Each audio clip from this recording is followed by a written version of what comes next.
Ah, we are live. We are the Tendys on Pattison. I am Jack, joined as always by Paul and Chris, who is just going by Tendys on Pattison down there. um, we're normally here to talk Flyers hockey. We're obviously going to get to that, but there's not much action in regard to Flyers world.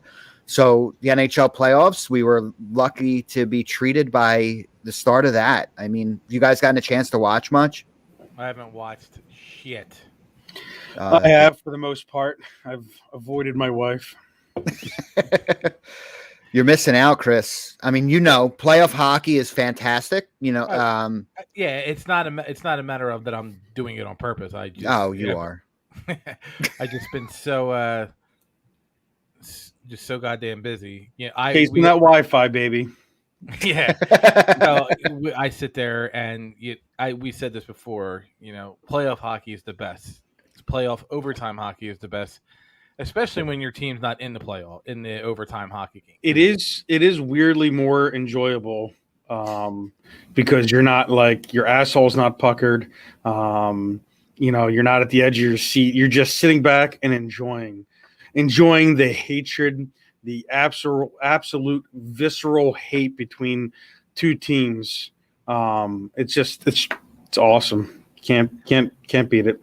And we've been treated to a fair amount of overtime of bonus hockey each game. We've had more than I remember in like a first round. Well, we were a breakaway goal by Braden Point away from having the first four playoff games go to overtime.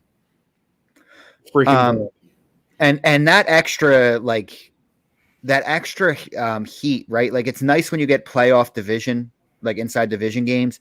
The fact that that's all it is, and that's all they've seen all season. All of a sudden, we have that with everybody. Like everybody's playing with an extra chip. It's been really, really entertaining to see it. Just how physical it's been. Yeah, I also think it's strange, but good. I think it's a good thing right now. The fact that you don't know like how the conference finals or the Final Four, because there is no conferences this year, how the Final Four is going to match up. So they haven't quite decided that yet because I think they're waiting on Canada and their rules and everything to play out. Even though I think the Canadians are supposed to have like 3,000 fans or 2,000 fans for Game 6 if they make it that far. Yeah, they're not like America. They're like, nah, you guys still can't come. Dude, Canada's been like in lockdown. Really strict. Yeah, really strict.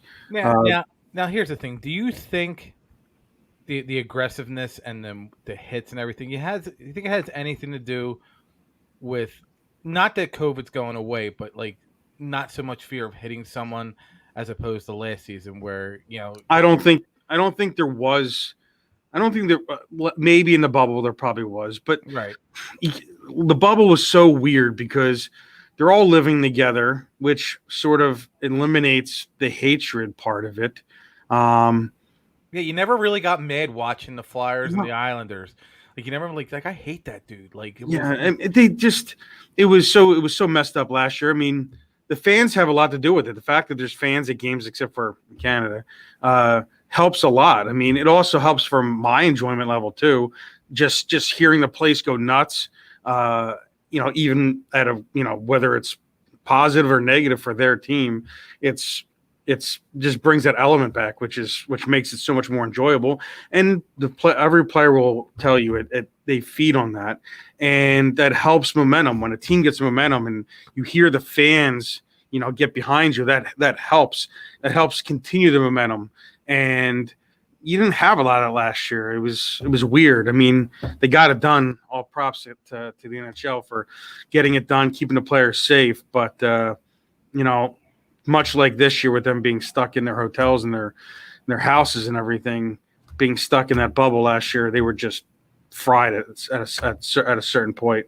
But it's been awesome. So I don't think there's any of that. I don't think we had that during the season. I think once you get out there playing, you're not worrying about he might have COVID.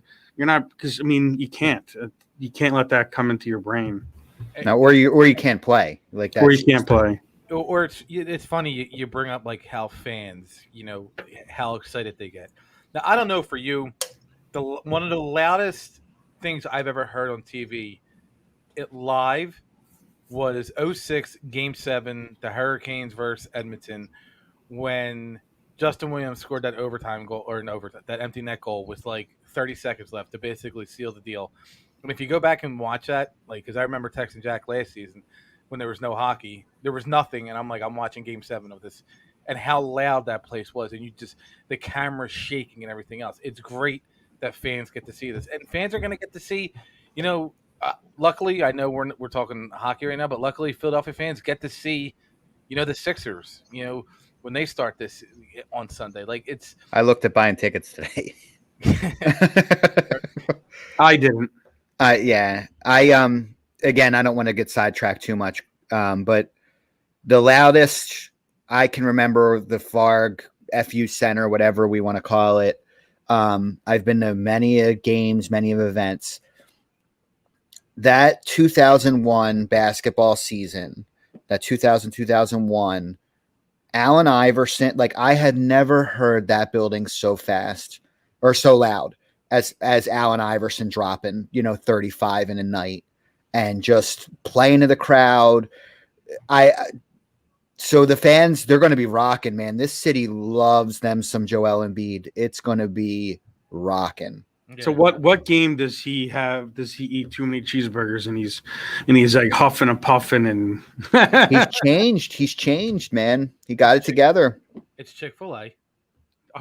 Well, it wasn't it cheeseburgers he used to eat?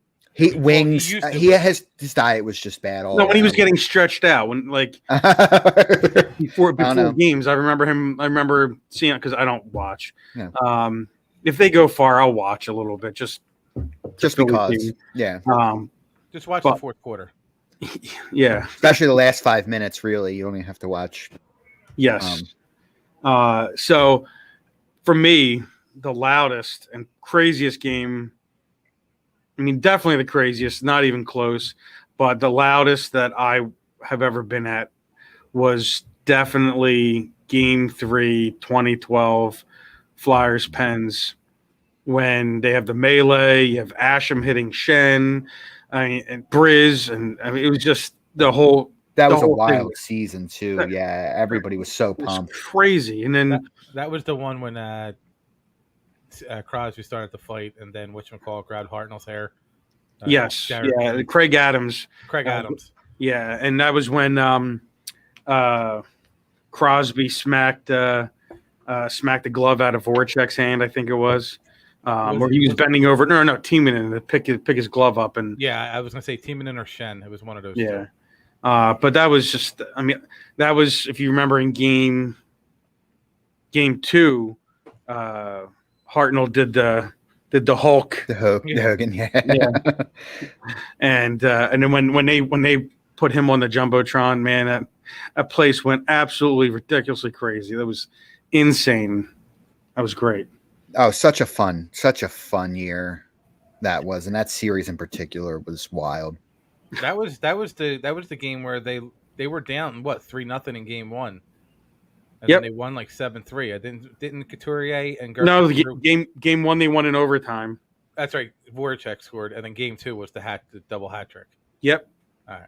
Yeah, and then they came home, and then it was 5 goals in the first period. It was like think about that for 1 second. Like, our teams aren't in the playoffs, but we remember like how many goals were scored nine seasons ago.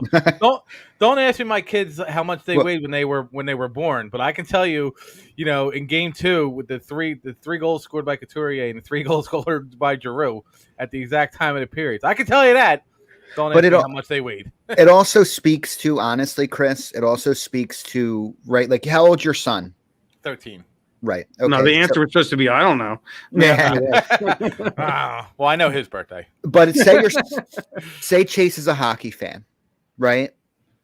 The sad state that the Flyers are in, right? Like, he wouldn't even know how good, even in our life, while there's not a cup, how good of a franchise this was in our lifetime, and really like he wouldn't even understand why we're so angry or why we're so frustrated and what this team has been. And that's kind of where I'm like sitting now, is like YouTube. Yeah, I know, but it's it's different. It's funny you bring up YouTube, and then we'll get back on the topic of conversation.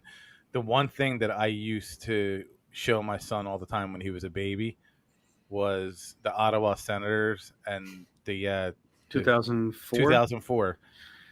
And I would show him, and like he would only be like 11 months old, but I have a picture on MySpace of him just staring, right? Him just staring at the screen and screen. I know it's got nothing to do with hockey; it's just the colors and everything. But it's such a cool picture when you realize that this kid's watching the Flyers and the Ottawa Senators get like 300 penalty minutes in 2 minutes. I remember I was at a movie. I was in the movies when that game was going on, and I'm just getting text after text after text.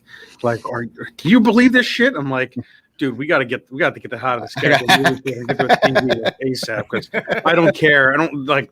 I'm already out on this movie. I'm already not paying attention. So we'll come back later, because at that point, movies didn't cost $50 per person. So right.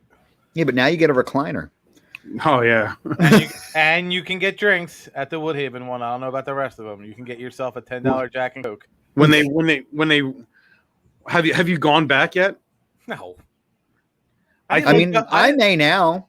The last movie I saw was the Avengers Endgame, and the only reason I saw that was my buddy had free tickets, and he had an extra one, and that's it. Other than that, I would have waited. I would have went on $5 Tuesday at Woodhaven to see Endgame. I'm not paying $12. Get the hell out of here. For Christmas of 19, I ended up getting.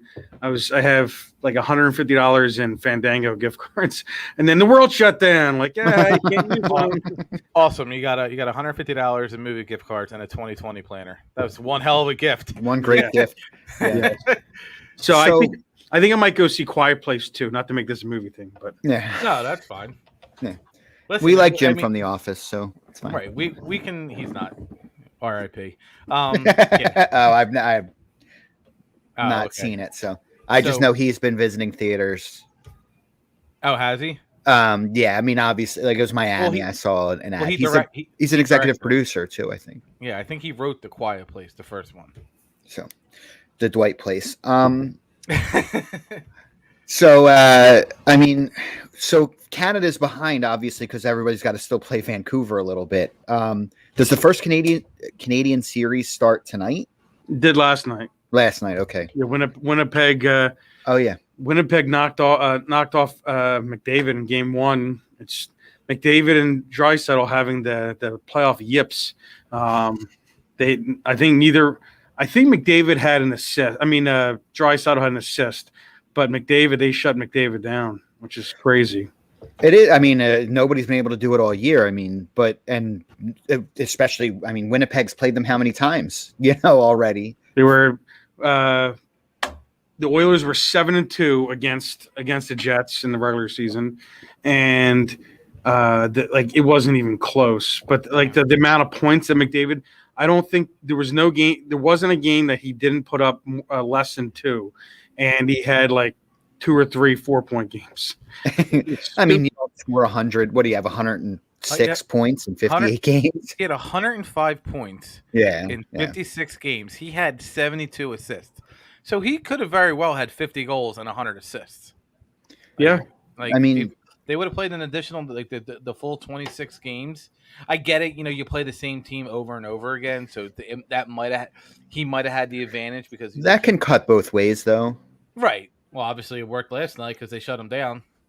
I guess it took him 9 games to realize what his tendencies are.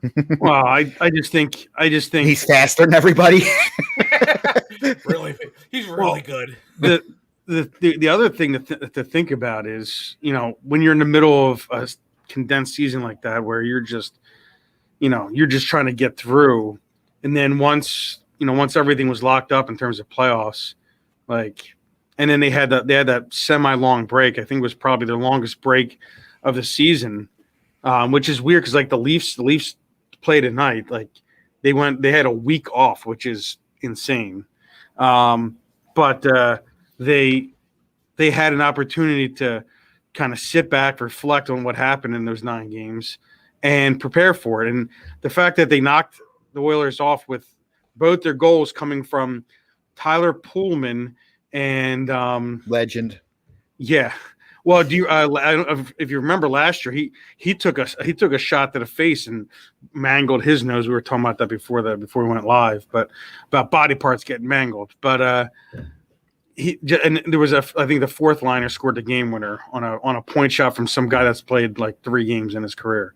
So being able to win a game against the Oilers without your top 6, which Winnipeg's top 6 up front is very strong. good. Yeah, pretty strong. Not getting they focused on McDavid and just shut him down. That's the drawback when you have like look, it's nice to have Connor McDavid and Leon Draisaitl. No one's going to cry for Edmonton. But the drawback when all your scoring kind of comes from 2 guys, if someone solves that riddle, even if it's for a couple, for a period, you can really struggle. And that's where like the addition of Tyler Hall in Boston and them being able to kind of shuffle where their scoring's coming from makes such a difference, because in the playoffs, it's tough to be one line driven at this point in the league. So who had money on Nick Dowd and Garnet Hathaway combining for half of the Capitals' goals in the first 3 games? Because if they did, they made some money. They made some dough. Yeah. Do you have a parlay on that, Chris? No? He doesn't even know who they are. I took a little bit of a beating on Saturday. I broke even, but I deleted the app for a couple weeks. That's fair. And that's Connor McDavid was -2 on whatchamacallit. He only had 2 shots on goal, so that's a not an easy. And they didn't come. They didn't come till like the last couple minutes of the game. Yeah, he averages like 4 shots a goal a game. Like that's a like people think. Okay, so he only had 2 shots, but he averages 4 shots. Well, what was the how easy were those shots? Were there people in front of him? Like, was it an easy shot for him? Like people like if that was Philly, they'd be like, oh my god, Connor McDavid stinks. Strip to see, baby. Yeah, strip to see. Send him. He's a bust. Right, like 2 shots on goal. He doesn't show up in the playoffs. He's a bust. Rescind the contract. Buy him out. Trade him to Philly for Hagen III. Yeah. Then we're paying too much. You are so stuck on this Hagen III. Well, Jack got me stuck on it. That's a Twitter. It's a Twitter thing. Well, I hope it goes Hagen III and we get whoever, and we get Hamilton. Yeah, right. They got a shed salary. But I will say this, and I really loathe the words that are about to come out of my mouth. But watching some of this playoff hockey, it's kind of hard not to appreciate what Brad Marchand does. Oh, he's such a scumbag. He's a piece of garbage. You're not going to hear me say anything different, but also he's kind of good. But hold on. So I get what you're saying. Marchand, when he's not licking people, he is. Well, he's garbage. Now he sticks you in the face. Yeah, he's garbage. Don't get me wrong. I'm not sitting here saying he's a clean player. He's better. Like, my frustration with Marchand's probably the same as yours. He's better than that shit. Sadly, when he's not doing that shit, he ends up not being effective. Because it's he needs to do it for his own ego or whatever it is that it feeds him. He needs to be hated. It's almost Matthew Barnaby-esque. But he's better. Well, yeah, his skill. Obviously his skill is better. Although I don't remember Matthew Barnaby going on a shootout and completely missing the puck or touching the tip. No, I know. But when you compare like their antics, it's what though. Barnaby probably wasn't quite as dirty either. Marchand is the king of the slew foot, which is just a shitty thing to do to people. And when he pokes the goalie late or whatever, something happens around the net, it's impossible to get the first shot on him. Like he's so elusive. Yeah, he's slippery. He slips squirrely and then gives you a shot as you're going by. Yeah, like he's so frustrating. I don't. And the league protects him. Like No. they don't do like anything. They don't like, discipline him. They don't Yeah, discipline they don't discipline him, but he's also very good at some of the stuff he does is right, like if real close to the line. Like there's some things that are far over that he doesn't get discipline on, but some things that he does that like really, and it's the same thing with Barnaby, that really aggravate you. It's because he plays on that edge, and that edge spills a lot. But I just don't comprehend how someone like Tom Wilson hasn't grabbed him and murdered him by now. Through all these years, how has it not happened once? So it's funny you bring up Tom Wilson because the little blip came across the screen, across my phone this morning about Nazim Kadri. Is that how you say his name, from Colorado? Kadri's got a hearing in person. He doesn't like playing playoff games, apparently. They're saying he can get a 5-game suspension. Yep. Yeah. He has an in-person hearing. But how does? Well, okay, I haven't seen the hit. It's bad. I'm going to take your guy's word for it. It was dirty. Folk probably didn't know who he was when he woke up. But, like, how if a play like that is bad, which we're all agreeing on, I haven't even looked at it, so F Tom Wilson or F, Kadri. How does Kadri smashing someone's face into the ice not warrant that scene? Wilson, I'm sorry. How does Wilson smash someone's face into the ice, put him out for the last 3 games of the season? How does that not warrant a 5-game suspension?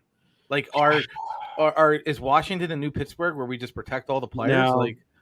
No, because Wilson has been disciplined before, and what happened? So here, if you watch it back, go on, Paul. Panarin jumps on Wilson's back. Well, okay, hey, you jump on someone's back. I mean, is he just supposed to just let you go? It would have been real bad. It could have been really bad if Panarin hit his head and cracked his head open. That would have been terrible for the league for all the reasons that you can think of. But it's within the bounds of normal hockey, kind of what happened there, right? Like it's a scrum. Yeah, it's a scrum. It's not as egregious as on first watch. It looked really bad, or when you like cut it, when you don't watch the whole thing from top to bottom. Now he started the whole thing too. Yeah, he saw Buchnevich, whatever, poke his goalie. Buchnevich, whatever. Yeah. 89 Rangers. Yes, he saw him poke him. He saw him poke his goalie, so he gave him a shot.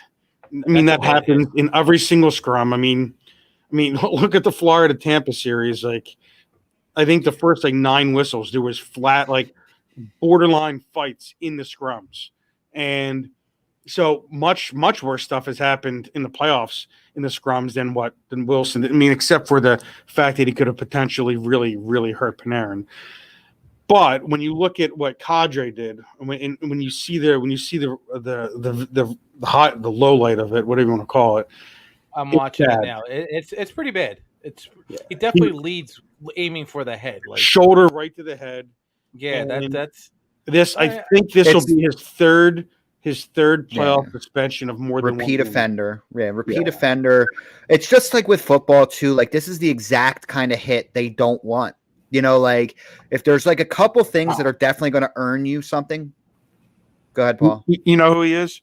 He's Vontae's perfect, but only in the playoffs. So, which is worse. Which is worse for your team. Yeah, and that's the whole reason why one of the other guys I coach with at TCNJ, he's from Ontario, is a big Leafs fan, and he's like, Kadri's a really good player, but when you keep doing this shit, what's the point of having it? What we talked about before, availability is an ability, and whether you're unavailable because you keep getting suspended or hurt, it doesn't matter. If you're unavailable, you're hurting the team. Yeah, that's almost that's like a Matt Cook hit. It's bad. It's bad. There's no faster way. I feel like other than if you were to two-hand someone in the head, there's no faster way to earn yourself a suspension. You target someone's head, and I mean, was it? I'm not watching it, it wasn't exactly like he was moving at a slow rate either. You know, No, and they were going fast. He got it was a pass that he took. He didn't have his head down. It wasn't Lindros. He didn't have his head down. He was shooting right on net, and he got the shot off. And kudos to him. By the way, Grubauer, if you watch the replay, watch the rebound save he makes with his paddle, which I was watching it live, and I'm like, how are they not bringing this up? The game like would have been a 1-goal game. But by the way, besides screwing his team because he got thrown out of the game, now he's going to be suspended. He could have cost them the game because he gave him a 5-minute major. They scored 1 goal on it. They should have scored a second goal. A goal on the delayed penalty. Like Grubauer, the defense had to bail him out. Like, he could have really screwed his team over. It's funny. We're talking about these hits, and obviously, I brought up Matt Cook. I don't know if you guys remember what he did to Savard. Yep. And Savard actually sued the league, and then it was an NHL executive. I don't know who it was, but he blamed Savard for keeping his head down. Old school, man. You get some of these guys that have been around too long. Stuck in the mud. Yep. Yeah. Well, I get what you're saying, but then you have someone like Don Cherry who's faulting the NHL for not, penalizing these guys quick enough. So, but he's flipped on that. I mean, he was all old school, and he's come around to it. Yeah, Cherry goes back and forth, but it plays like you have to. This is how refs lose control of games. This is why you get a 300 penalty minute in 2004, and because whoever it was, Rob Ray. Was it Rob Ray? No. Yep. Rob Ray. Yeah, Rob Ray's. That's a tough guy. Elbow Donald Brashear straight in the temple, and then Brashear snapped. Like stuff like that. Like that's a heavyweight. That's a heavyweight battle right there. And then you go back to the 2012 game. Like James Neal should have been kicked out of that game. They gave him a 10-minute major, and you wouldn't have had Wayne Simmons cross the ice with no official and start cross-checking them. Like it's plays like that fans get mad at officials because you're not doing enough to control the game. And now the NHL has to look in this and be like, dude, you got to get a 5-game suspension, Kadri. It's your third offense. You clearly you like to have the summers off, so we're just going to give you the 5-game suspension. Hopefully your team plays another 5 games. If not, see you next season. To your point, Chris, if they don't get it under control, and look, hockey is such a fast game. It is hard sometimes. I'm not going to stick up for the Zebras fully, but it is hard sometimes to be on, but on top of that, if hockey, like the league, again, now it's going to be on ESPN, owned by Disney, they've been trying to limit how many fights happen. Well, the easiest way is to make sure you're policing the game and making sure the players don't have to police the game.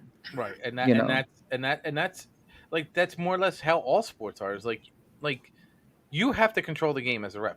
You don't put the game in your hands, but you have to control it. You can't let, so-and-so with the continually slashes across, the arm, the leg, the glove, you're eventually going to turn around and you're going to swing your stick at someone.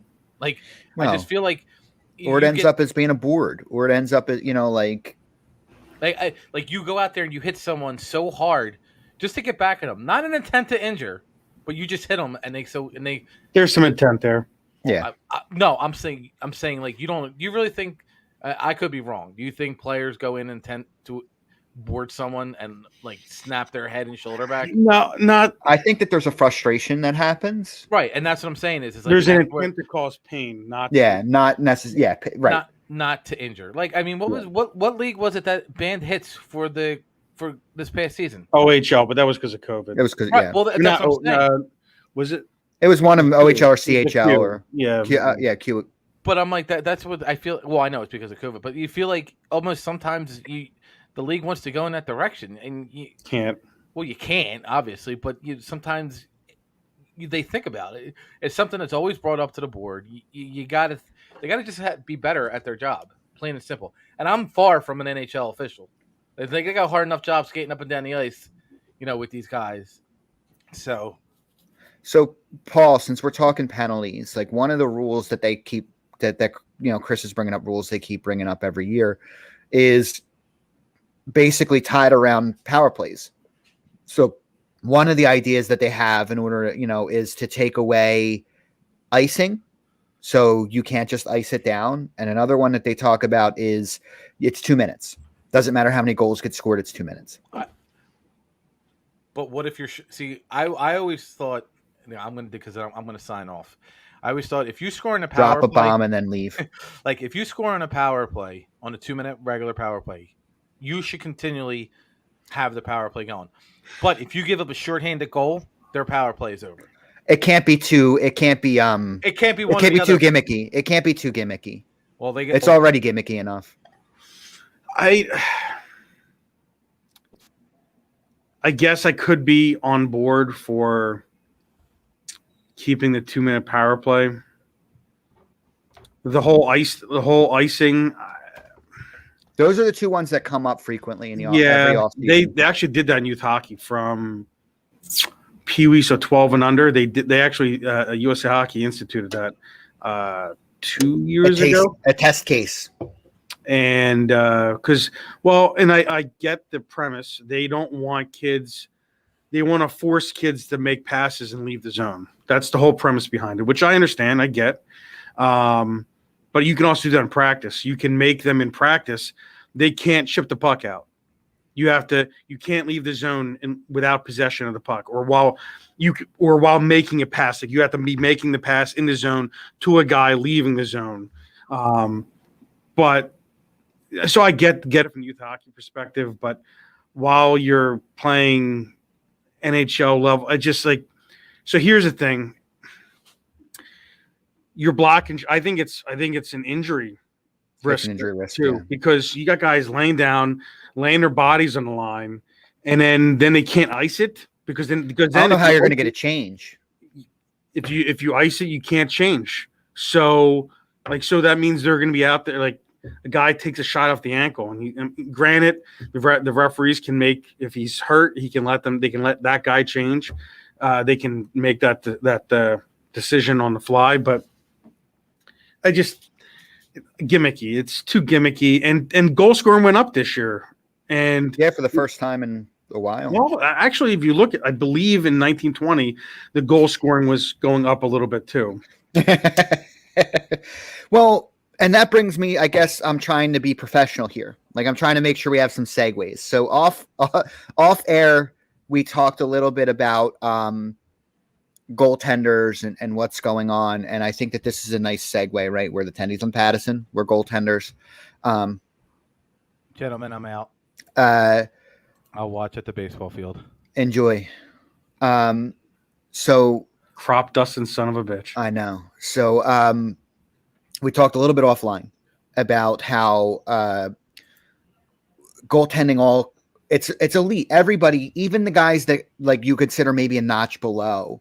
Like all goaltending in the NHL right now, there isn't a guy that you consider just like a sieve. But on top of that, like they're doing this because goaltending these ideas come out because goaltending has gotten so good. They want to increase it, but they don't want to keep messing with pads. Yeah, is what it sounds like to me. Yeah, no, without a doubt. I mean, you can't mess with the pads. They've done it enough. Enough. Like what they've done, limiting the size, making sure it doesn't go too big. They've adjusted the jerseys so you can't have like Patty Waugh had this that overhang 9X jersey. And you had Snow with his football shoulder pads on. What did he do? Did he just tape up those little? Remember, like our chesties? They added a pad. Oh, did they? Yeah. I thought because our chesties, I don't know if they still do, but our chesties back in the day, they had like these two flaps that were kind of on like straps. I thought he just taped those up. No. What they did was they sewed it onto the top part. Oh. They basically sewed like a neck roll, TP or something, like right on the top of each shoulder. What he couldn't close was his 5-hole. Well, but yeah, he also was the king of like a really huge knot too, right? Didn't he have a huge knot on the top of his yes, I believe so. Of his stick? Like it was like a roll of tape. Like basically he just took a roll of tape and taped it on. What was weird about him is, he had the big shoulders, but his pads weren't like he didn't have oversized pads like some guys had back in the day. No, they were super wide back in the. They were wide, but they weren't like. They weren't tall. They weren't tall, which was weird. Well, like I look at my leg pads. I had them out, and I'll give a little plug. There's a company called Secondhand. What's it called? Oh, God damn it. I'm not going to get their name. It's Second String Leather, where you can send your old equipment in and they can make a wallet out of it and different things like that. So I had my pads out to look at them. And just when I held them up to my leg compared to the way the pads are now, like my pads didn't come very far up into my thigh at all. Now they come up almost to your groin. Yeah. No, the pure butterfly pads too. So my friend Mike just sent this to me. The Hurricanes had this on the Jumbotron. I don't know what game it's from, but let me see if it's not quite clear. But not clear enough. Yeah, it looks like a Venn diagram, but I can't read it. Yeah, so basically it's two circles. One says Nashville, the other one says the Titanic, and in the middle where the two circles intertwine. Looks good until they hit the ice. That's fantastic. That's fantastic. The Canes media. They're fantastic. Awesome. They did a lot of things to try and be very friendly to the fans. They've done a good job. Yeah, and Don Cherry with his, he's an idiot. You can't do anything under the game. Like, come on. And then good for them, they immediately remember he called a bunch of jerks. Yeah, a bunch of jerks, right?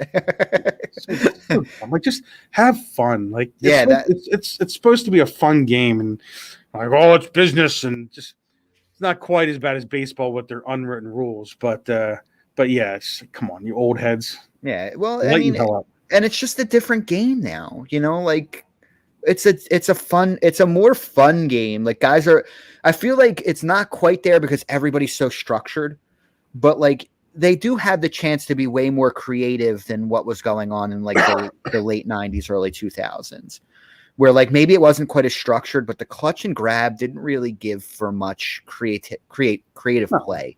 No, there was I think it was on Solani's birthday or his number retirement or his Hall of Fame induction. I forget what it was, but a video came out that when he was with the Ducks and they were playing. It was back when they were the Mighty Ducks with the purple jerseys, and they were playing at the Rangers, and off offensive zone face-off in the Rangers zone.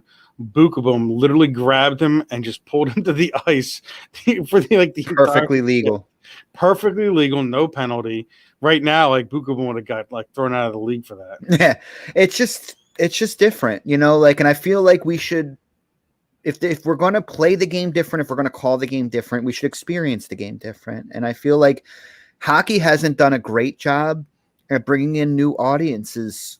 Like they've done better jobs at different stretches. And you can't bring in a new audience or like if you're just going to have a dry experience, like the game is excellent. But you got to have the other stuff, like the before game, the after game, between periods. You got to have stuff that's engaging for the people that actually pay the money. You know what has begun to annoy me are the people that criticize the Flyers because of gritty. I heard Glenn Mack now on WIP, one of the few times I've actually listened to WIP, the other day when he was subbing in for Angelo, I guess. And he was saying how the Flyers are a joke and they just brought gritty in to distract the fans from what's on the ice. Like, no mascots can distract me from how good or bad my team is. Like, that being said, I can fully enjoy gritty, and they're trying to make it more of a kid-friendly thing. Now, I know gritty isn't like the Fanatic, but like my 3-year-old niece, she loves gritty. And these things aren't mutually exclusive, right? Like it's not like we can win or have gritty. Yeah. Yep. Like so if they brought him in 97 or during the Lindros era, it would have been okay. Like, no, it would have been worse. It would have been like, why do we, like they're the same people that cry about Kate Smith. They're the same people that cry about stuff that, go cry somewhere else. It's like, why is the Fanatic okay? Because it's not new. Yeah. It's not new. I just hate that. Like, they're not, I mean, as in terms of the Flyers as a whole, yes, they're like gritty. Besides the fan experience, they wanted to make some money. Now they had no clue how popular gritty was going to be right off the bat. Like the first 24 hours. I mean, he will be a study in marketing for a long time, because the first 24 hours he was a laughing stock, and so were the Flyers, and it was a complete turnaround right after that. I mean, a lot of it had to do with the city, like, oh, he's a joke, and then everyone else is making fun. I'm like, you can't make fun of him; he's ours. Yeah, it's a very Philly thing. Yes, but and then that sleep with one eye open bird response to the Penguins, God, that was and the people that was it. The people that run his social media are just awesome. They just do a great job. They're geniuses. And even in the off season, even during the lockdown, they just kept coming up with stuff. And I just, I'm not that creative. But so again, we can look professional here.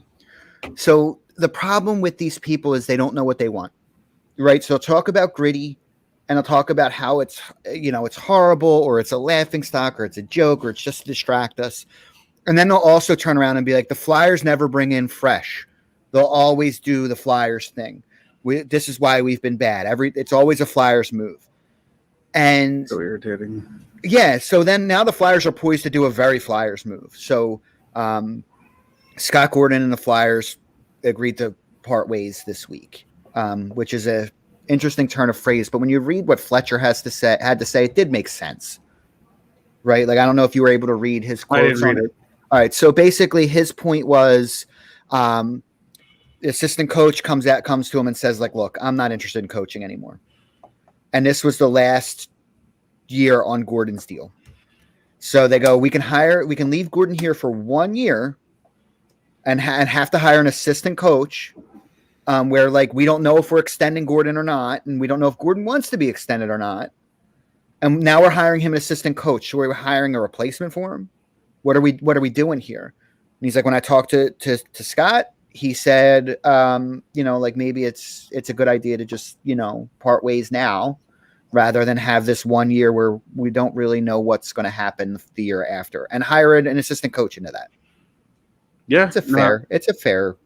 Yeah, I don't have any qualms about it. I mean, obviously the players like Lappy. I mean, I like Lappy.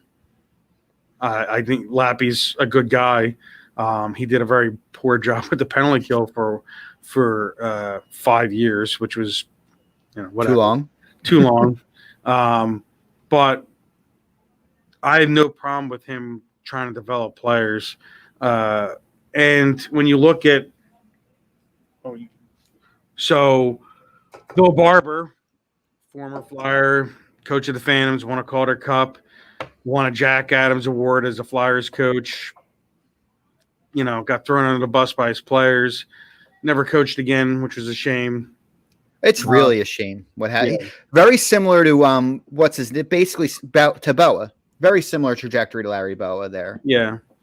And John Stevens, not a Flyer, but a longtime Phantom, and in the Flyer system, again, coached him to a Calder Cup, has been a very successful assistant coach, hasn't had much luck, hasn't had much success as a head coach, but he's a good NHL pro coach. Craig Berube, former Flyer, he had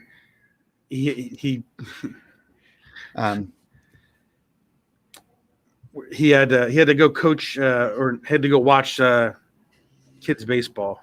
Yeah. So he cropped us at us with a question and left. Yeah, he dropped a question bomb and ran out. He's got a child's baseball game to go to.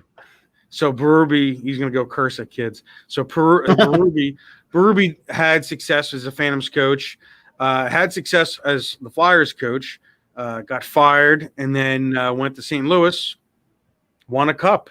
So when you look at these examples of guys that, we have to stop hiring these former Flyers. Why? Like, a lot of these guys have been very successful. Like Tocchet, Tocchet went to a bad, right? He was in Phoenix, right?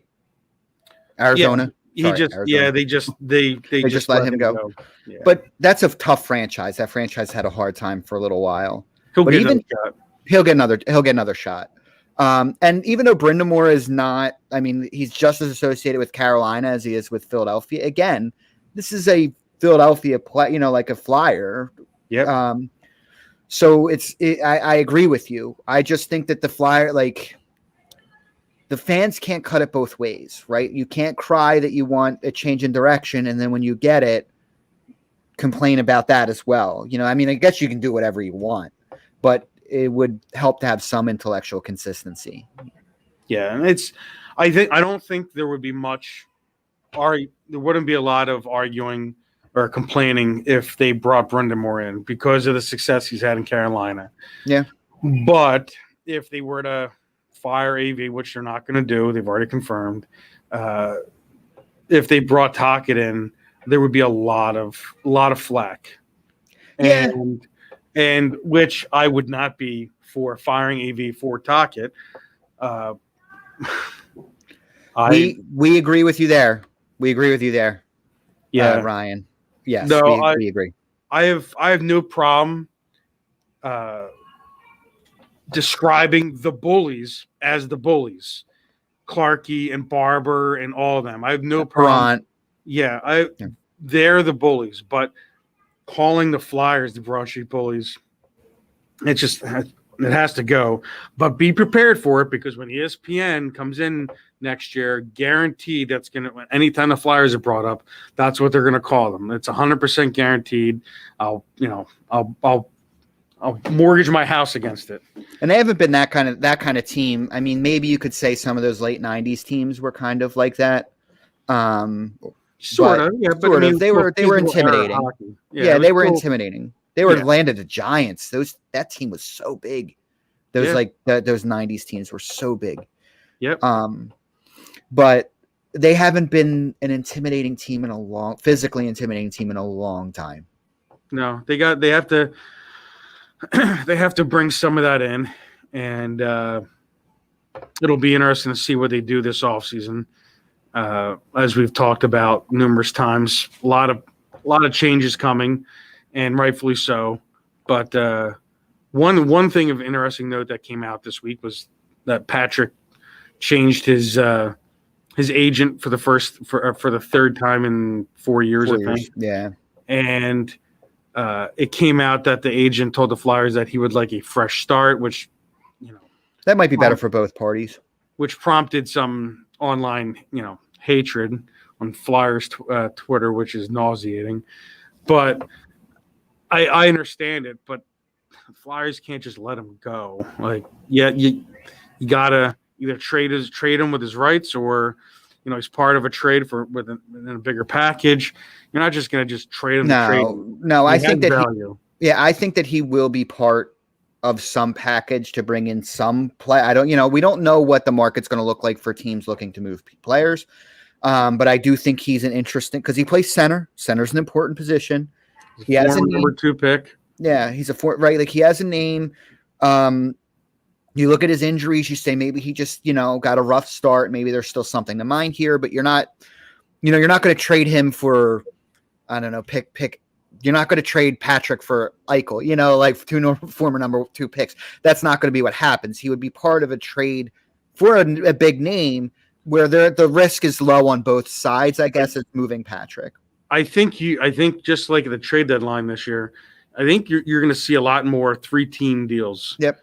It wouldn't surprise me if he was part of something to go to the 3rd team for them to give up the whatever pick, and cap room or whatever. So it wouldn't surprise me if he was part of that.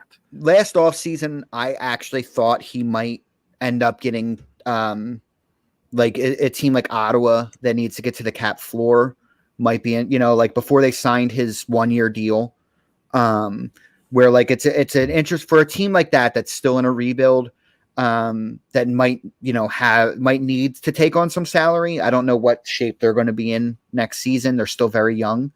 It's an interesting player for a team like that. So I wouldn't be surprised that you bring up a 3-way trade to see something like that, him go to a team that's like looking to to I actually think a team retool. like I actually think a team like San Jose would be a team that would be better off because a guy that's going to be cheap because Patrick isn't going to get anything more than the minimum, and he's not going to get any term, and he's a guy that has a high ceiling that could fill a hole because they need to get younger and cheaper, and he's a no risk type of guy, so.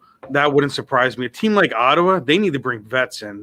Besides the salary cap and everything like that, which I don't think they're probably not in a bad situation, but they need to bring established players in to help groom those younger players because they weren't that far off. I mean, if you look they look pretty good. They competed a lot. You take out the first 15 games, they were pretty competitive. It's going to be interesting for them because Stützle looks like he's going to be a nice player. They have a lot of good young players. Yeah. They just don't have their issues on the back. I mean, a lot of teams' issues is on the back end. Yep. And that's really the difference between the goods and the not so goods and then the bads is issues on the blue line. That's just the reality. Like I think at this point, like we said with goaltender, I'm not going to say goaltending doesn't matter. But right now, what you would probably say is you want elite defenders and a good goaltender, not a bad one. But you don't need an elite goaltender because if you can limit those chances, it's much. No, they have Matt Murray, man. yeah, right. He's bad. What a fall from grace. But along those lines, now that we're talking a little bit about off season and moves and what we're looking at, and Patrick, right? So I will say this with Nolan Patrick asking for a fresh start, perfectly fine. I don't really take it or leave it. He's probably going to be a low end bottom six center right now at least on this team.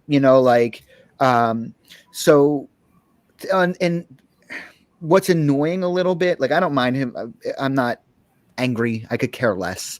Couldn't care less. Anyway, the idea though is that like this team, I don't know what happened behind closed doors. I don't know what was said to him through his migraine stuff. I don't know how, how he was treated, if there's an issue with his teammates, which doesn't seem like it. They all speak fairly highly of him, at least in public.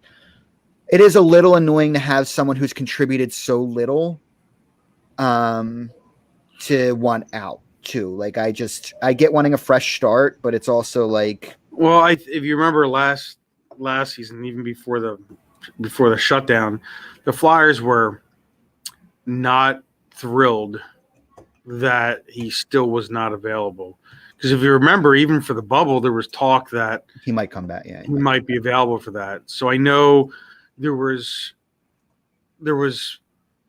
some issues there, and he may not be happy with that. And maybe the Flyers not fully understanding how bad it is. Maybe them not thinking he was as bad as he was letting on.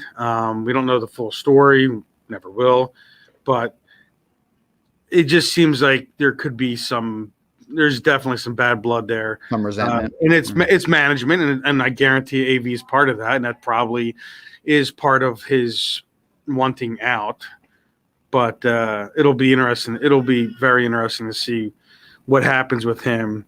But he's also taken up a spot that, you've got Frost coming back from injury, right? They see Frost as the center, and they see a guy that will produce more than Patrick. Even if Patrick comes back next year as a Flyer and produces, odds are Frost will produce more just because of where they are. Frost in their development. Yeah, in their development. Frost isn't coming back from migraine issues or any sort of head issues. His was a wrist, right? No, it was a shoulder. Shoulder. Okay. Yeah. And along those lines, Paul, I don't mean to cut you off because I think we're going to hit the same point, and then I'll get out of your way. Along those same lines, where Frost may have more upside at this point in their careers. The other part is that it's not like the issues that we see weren't present in his scouting report for Nolan Patrick. This is a long time issue. Yeah, he was. it said in a scouting report that he skates very carefree, and Carey Price used to get bashed for this too, where it looks like he doesn't care because he's not like, skating and freaking out and like just very, how do I put it? Not exuberant, outlandish. I don't exactly know how to describe it. He's not like Rudy Rudiger, where he's giving you Stanley Cup Game 7 every time his skates hit the ice, right? Like that's. Yeah. I guess you call it patient. He's a very patient player, and he's not a guy that's going to force the game. And this year, especially coming off head injuries, he definitely didn't force the game. He didn't. There were maybe a handful of times where we saw maybe force the issue, especially physically. But for the most part, he kept to the outside. But it's not like he's not trying. Like people confuse. That's ridiculous. Yeah, that's ridiculous. Because if he wasn't trying, he would not have played as much as he did this year. If he's that good with not trying, God.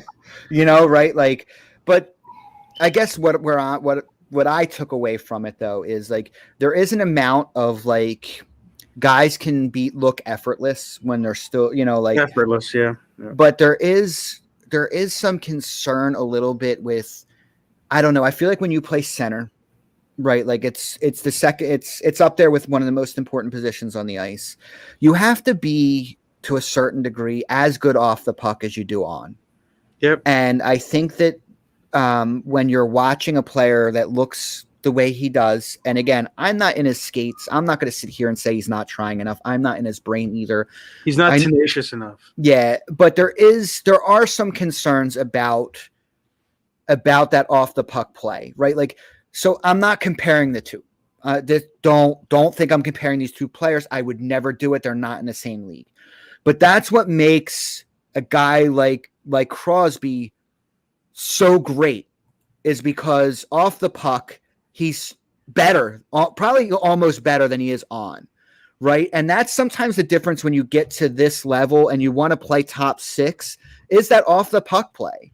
Anybody can be inspired or skating hard when they have the puck, but you need to be just as good off the puck, especially at center. Wings can get away with floating, floating a little bit. Yeah, no, without a doubt, both offensively in terms of setting yourself up for success by being in position, like Crosby's goal in Game 1, where he was on the defenseman, he just stuck his hand out to deflect the puck in, and like that's stupid. Like it's a shame he's in Pittsburgh. It's a shame he's not more likable because he's just so good. But I will say, I hear as a teammate, he's like one of the most awesome people, which I hate. Yeah, which I hate to say, but yeah, I mean, there's a reason why he's in a conversation as being possibly, like one of the best Penguins of all time when you're talking about a Mario Lemieux being there, or Yags being there. But I don't want to come off word that we're talking about they're in the same league. It's just pointing out that like when you look around at what separates players when you get to these elite levels, so much of it is what you do when you're not in control. Yep. Yeah, you need to put yourself in positions to succeed, and he hasn't done that. I think even though he was a -30 this year, I don't think he's that bad defensively. But again, like especially on the defensive end, it comes to tenacity is a big thing, and you need to want to do it. Like the joy is playing offense, but defensively, if you're going to be good defensively, you have to want to do it. And certain guys have that, certain guys don't. Obviously, like a guy like Patrick Laine wants nothing to do with it. He's good enough goal scorer. Plus, he plays wing. You can get a little bit more away from it when you play wing. Yeah, no, and guy like Ovechkin, you can outscore your liabilities and mistakes. He hasn't been able to, and I think we also forget just how good he was before he went out with and he lost almost 2 years of development. he was only 21. Because he's Yeah, 20, he was a 22 now. kid. He was a kid when he first leaves So the ice. and at the time before his migraines, he was asked to be the second line center. Like, it's not. And he actually wasn't bad. All things considered, he did an admirable job considering the age and the circumstances with the team. So it's frustrating. I don't mind him wanting a fresh start. I think sometimes when you get players in these situations, it's good. I also think that, look, we don't know what his ceiling is going to be, but at the same time, there's not a long history of guys missing the amount of time that he has at that point in their career and end up having, Well, I mean, actually, I think there's a guy that has in the playoffs right now has a good parallel to him, although different injury. Kevin Fiala in Minnesota. He was very good, promising young forward, having a very good playoff for Nashville when he had that gruesome tibia. He broke his tibia, I think it was. Anytime you break your tibia or fibia, it's a nasty. Crashing into the end boards. Rough injury. And it was bad. It took him a while to heal. And by the time he came back and he was still working through it, he got passed over by other players. And he needed a fresh start, and he got it in Minnesota, a team that was looking for some offense. And he had the ability to just go and play and not have to worry about any of that stuff. And he's, Minnesota, he's better for it, and so is Minnesota. And, I'd be fine with him having a resurrection somewhere. I don't, what do I want to watch? Good hockey. Yeah. No, I don't hold a grudge against him. But I feel like the people of the city do. Like, maybe that's what we do. We hold grudges with. I'm no one to talk. I have a tendency to hold grudges against people that. But it's only certain players that I'm watching play. Will I hold a grudge? Right. Like Crosby. Crosby's the guy I'll hold a grudge against. Well, I mean, I have to be honest with you, and then we'll start wrapping up. But I hold a grudge against Crosby, probably for different but similar reasons. Part of why I hold against, I feel the same thing I said about Marchand. He's better than some of the bullshit he pulls. So the bullshit looks so much worse. On another track, he makes the Penguins being so good for so long and the Flyers being middling for so long, it's made it really tough to be a freaking hockey fan. It's also the way the Penguins got him. They were just gifted him, and it's just I don't like that. I don't like the way that all went down, and the NHL just gifted them a generational player.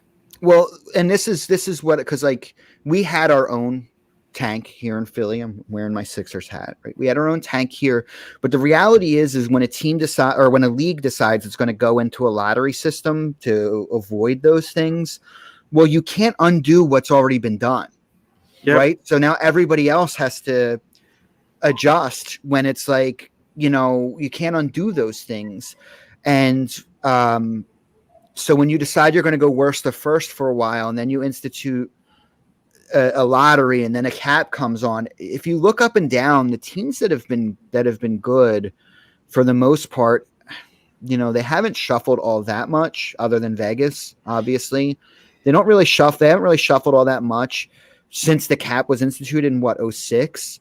The teams that have been in the middle, for the most part, have kind of been in the middle. The teams that have been good, and sometimes it might take a long time for everything to balance out a bit, because you're still dealing with the pre of those rules, Well, it also came down to teams not learning and realizing that you can't just continuously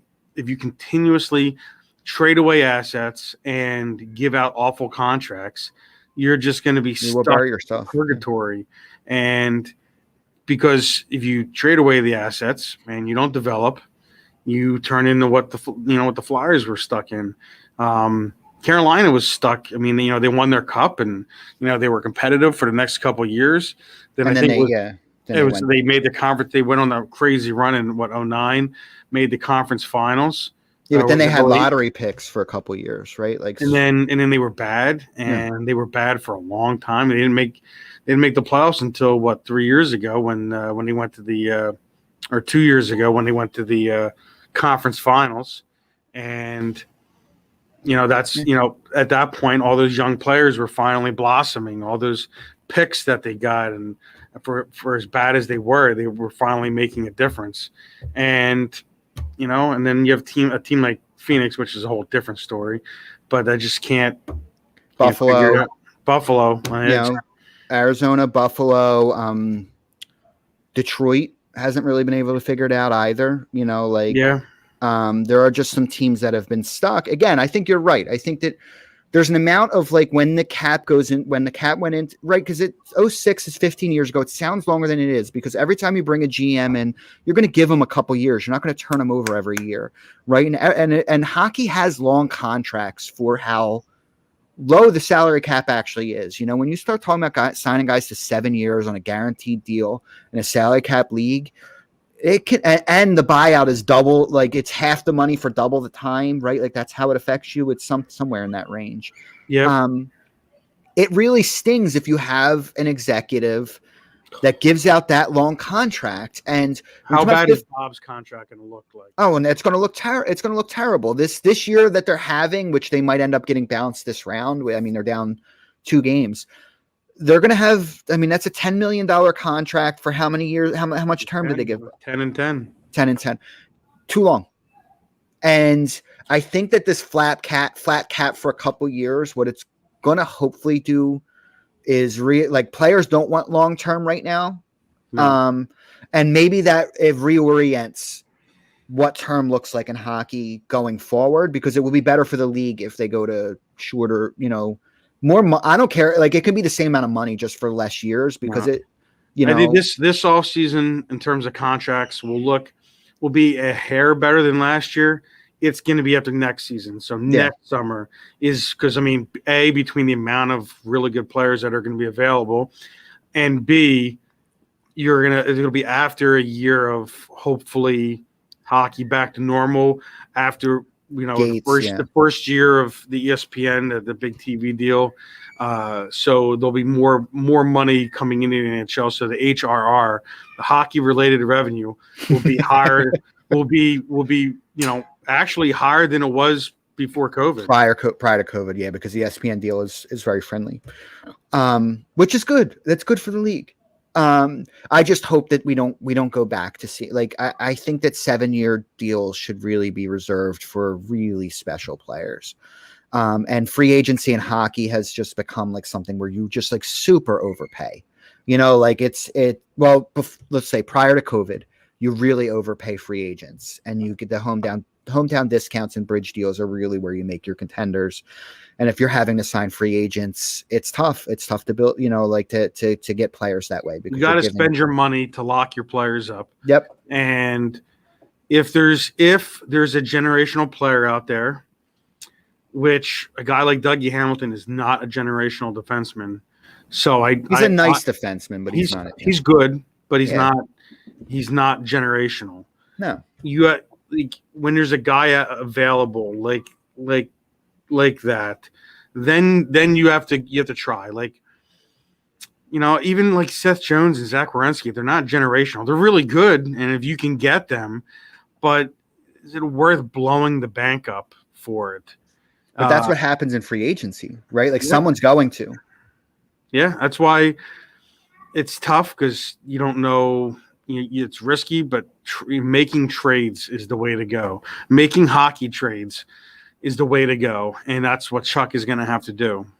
So, and this will be our last topic, and then we can get off because we're a little over an hour. But a lot of talk in this city about Chuck as well, and this year and it being disappointing, and then next year having to be a big year.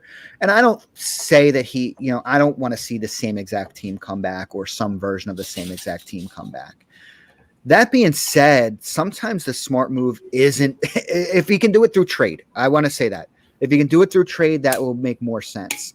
But you can't, you're just not going to be able to go out and solve this problem through free agency. And it may be smarter not to feel the pressure quite as much, and make moves that, like what he did not this past off season before, they were smart hockey moves. Yes, Chris. We mentioned the Phantoms coach. We talked about it. Our own co-host doesn't listen. Yeah, after you crop dusted us with your question, we talked about it. Thanks, buddy. Go back to cursing at the kids on the baseball field. Go get a hot dog. It's almost a blessing in disguise that there's not, a very good free agent class out there. It's almost a blessing. Yeah, it's thin. Chuck knows he's going to be forced to make trades to get better, and that's unfortunate for everyone else. A lot of blind people at that baseball field. Some fire in Parkwood. Yes, but it's a blessing that there's not a huge free agent market out there. So he's going to have to make some trades. I think there might be some buyouts. So there might be some good value with some buyout signings. Who do you think? Like, off the top of my head, I'm not sure, but I mean, there's gonna be teams up again. It's cold. He said with the streaking, yeah, it's cold. It's like 90 degrees out. There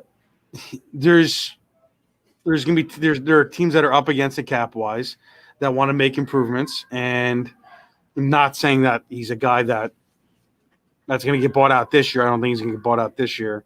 But we were just talking about Bob. He's going to get bought out in the next year or two. They're going to have to. They're going to have to because, Spencer Knight's their future, and he's really, really good.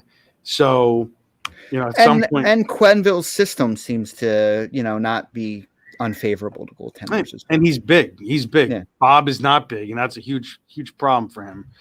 So, but my point is, I think there's going to be some teams buying some guys out. So there might be some guys on the free agent market that won't necessarily need a huge contract, that have some tread left on the tires. And that I think San Jose, value. To bring up a team that you were talking about, San Jose might be looking to buy some people out. I think that's a fair. Yeah. Right. How much are they paying Carlson? I don't know. They can afford to buy out 11. Carlson. 11. No. Yeah. Too long. 5. It's 5.5. So it would be 5.5 for another 7 years or whatever he's got left. For him not to play, for him not to, or go somewhere else and accept getting paid 3. A guy contender. A guy like Burns or Vlasic, I'm going to look it up now because now I want to know.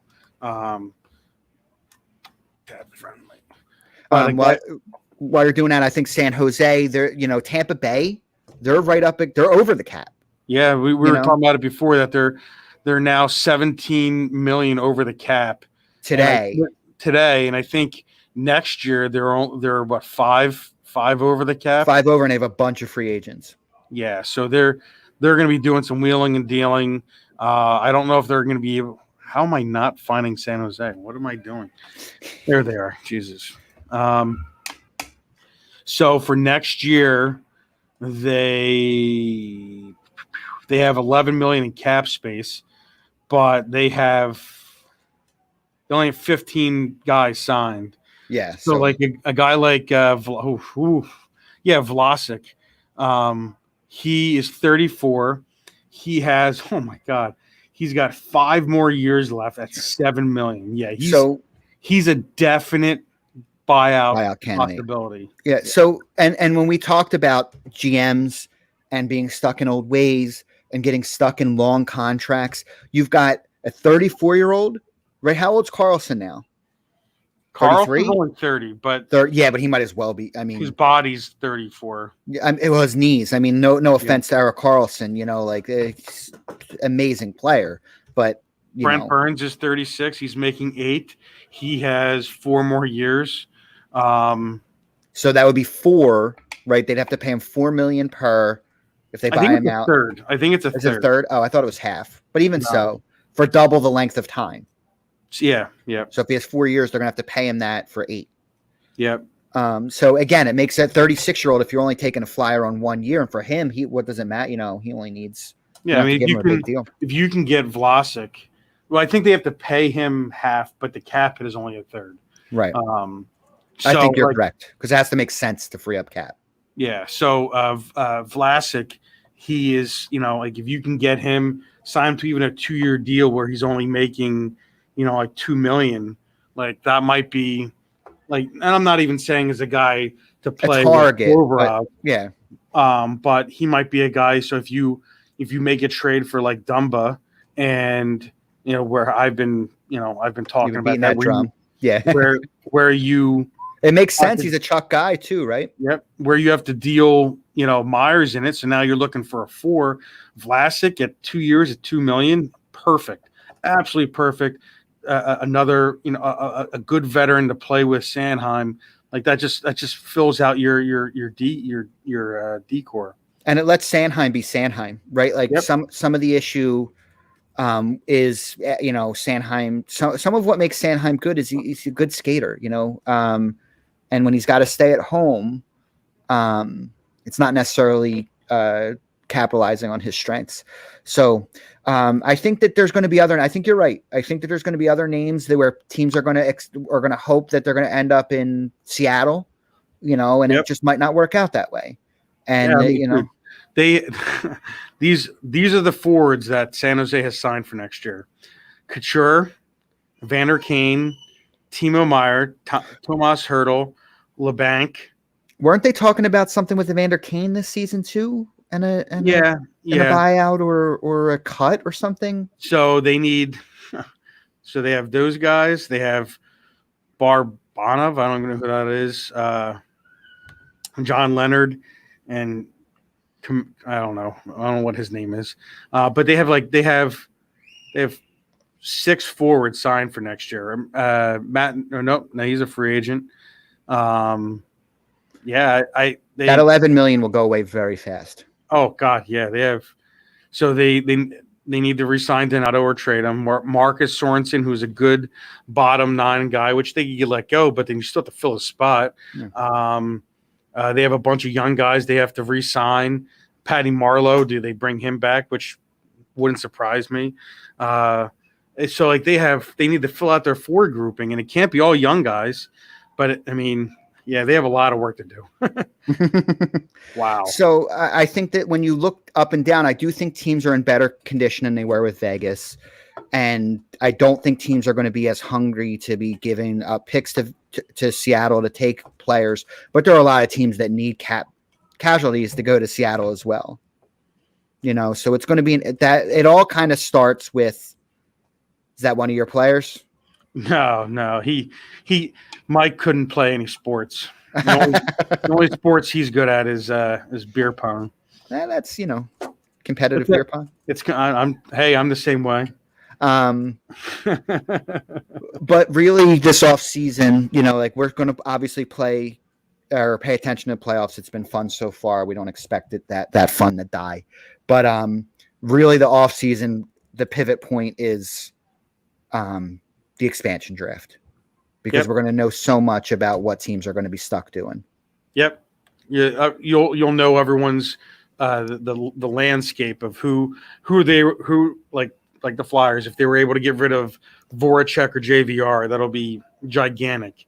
Instead of losing someone like Ghost, who again, Ghost may not have as much value, but he has a lot more value at 4.5 than Jake does at 8.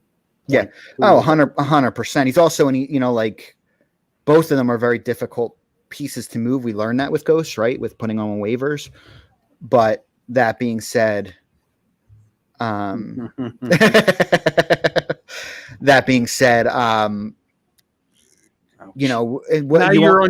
your wife's Facebook. Come on, Mike.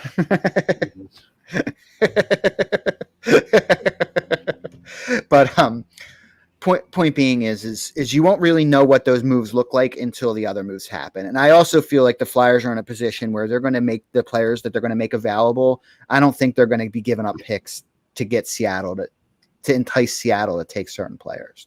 Yeah, there's not going to be a lot of that this year.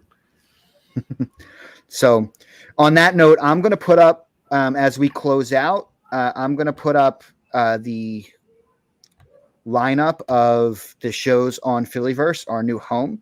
Here at Phillyverse, we are all the shows are kind of built a little bit the same. Definitely not different, but a little bit the same. But I'm going to put them on. We are awaiting Chris's illustrious entrance also into the Sixers show, but he hosts the Diamond Club, which seems to be floating days. There's the Bald Eagle show, which is an Eagles show. That is on Wednesdays, so you missed that one yesterday. After today, you've got Tables, Ladders, and Chairs is on tonight. You've got the Broadcast on Friday, 6:30. 4 Football Smack Talk show on Mondays, 6 p.m. Go through, check out those shows. You go to the you go to the Facebook page, you hit like, and it will notify you when we go live. All the shows are live, nothing's taped, but you can also, if you're more of a listener, they do hit Apple Podcasts.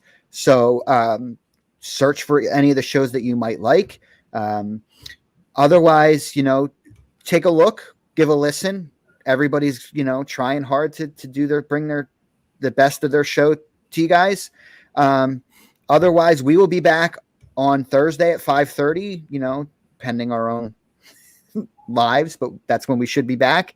Hopefully Chris doesn't have to make a habit of dropping bombs and running away like he's a Randy Quaid crop dusting here. It's an Independence Day joke, guys. Very topical. But yeah, check out the network, check out the shows. There's something for everybody. Otherwise, we'll see you guys next week.